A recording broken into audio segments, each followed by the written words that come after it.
नमस्कार मित्रांनो, तुम्हा सर्वांचं माझ्या यूट्यूब चॅनलवर पुन्हा एकदा खूप खूप आणि मनापासून स्वागत आहे।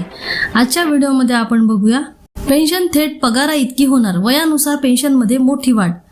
व्हिडिओला सुरुवात करण्याअगोदर तुम्हाला एक विनंती, चॅनलवर पहिल्यांदाच भेट देत असाल तर चॅनलला सबस्क्राइब करा आणि व्हिडिओला एक लाईक करायला विसरू नका। चला तर मग सुरू करूया आजच्या व्हिडिओला। नमस्कार बंधूंनो आणि भगिनींनो, आपले सर्वांचे स्वागत आहे। पेन्शनधारकांसाठी एक अत्यंत मोठी आणि महत्त्वाची बातमी समोर येत आहे।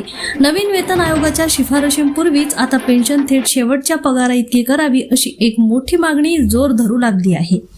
वेतन आयोगाची चर्चा सुरू असतानाच आता निवृत्त कर्मचाऱ्यांच्या मागण्या देखील वाढत आहेत। याविषयी सविस्तर आणि संपूर्ण अपडेट आपण आजच्या व्हिडिओमध्ये पाहणार आहोत।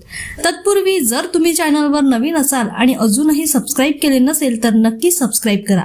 नवनवीन अपडेट्स मिळवण्यासाठी समोरील बेल आयकॉन दाबायला विसरू नका। तसेच ही अत्यंत कामाची बातमी आपल्या इतर कर्मचारी व पेन्शनधारक मित्रांनाही शेअर करायला विसरू नका। पेन्शन रचनेत बदल करण्याची मागणी। कर्मचारी संघटनांनी केलेल्या मागण्यांनंतर आता पेन्शनधारक संघटना देखील पेन्शनच्या रचनेत मोठा बदल करण्याची मागणी करत आहे। यामध्ये प्रामुख्याने पेन्शनधारकांना त्यांच्या वयानुसार पेन्शनची रक्कम वाढवून मिळावी अशी मागणी केली जात आहे। प्रमुख मागण्या काय आहेत? कर्मचारी आणि पेन्शनधारकांनी आयोगाकडे आपल्या मागण्या सादर केल्या आहेत। यामध्ये महागाई भत्ता वाढवणे, वेतन सुधारणा करणे, पेन्शनचे लाभ वाढवणे, वय जितके जास्त पेन्शन तितकी जास्त। पेन्शनधारक संघटनेची सर्वात महत्त्वाची मागणी अशी आहे की निवृत्त कर्मचाऱ्यांची पेन्शन ही त्यांच्या वयानुसार निश्चित केली जावी। म्हणजेच कर्मचाऱ्यांचे वय जितके जास्त असेल तितकी त्यांच्या निवृत्तीपूर्वीच्या वेतनाच्या तुलनेत पेन्शन म्हणून मिळणारी टक्केवारी जास्त असावी। निवृत्ती वेतनाबाबत इतर महत्त्वाच्या मागण्या। या व्यतिरिक्त पुढील मागण्यांवरही भर देण्यात आलेला आहे। किमान निवृत्ती वेतन हे शेवटच्या वेतनाच्या 67% पर्यंत वाढवण्यात यावे। निवृत्ती वेतन हे सेवेच्या शेवटच्या 10 महिन्यात मिळालेल्या सरासरी वेतना इतके करावे।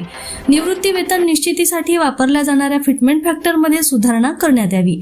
महागाई सवलतीची रचना तपासून तिचा निवृत्ती वेतन लाभामध्ये समावेश करावा। कौटुंबिक निवृत्ती वेतन लाभाची व्याप्ती देखील वाढवावी। याचा कोणाला आणि किती लाभ होणार? जर कर्मचारी आणि निवृत्ती वेतनधारकांच्या या मागण्या मान्य झाल्या तर याचा थेट फायदा केंद्र सरकारच्या सुमारे 50 लाख कर्मचाऱ्यांना होईल। याशिवाय संरक्षण आणि रेल्वे क्षेत्रातील निवृत्त कर्मचाऱ्यांसह सुमारे 56 लाख निवृत्ती वेतनधारकांना याचा थेट मोठा फायदा मिळणार आहे। पुन्हा भेटू एका नवीन अपडेटसह नवीन व्हिडिओमध्ये। तोपर्यंत धन्यवाद।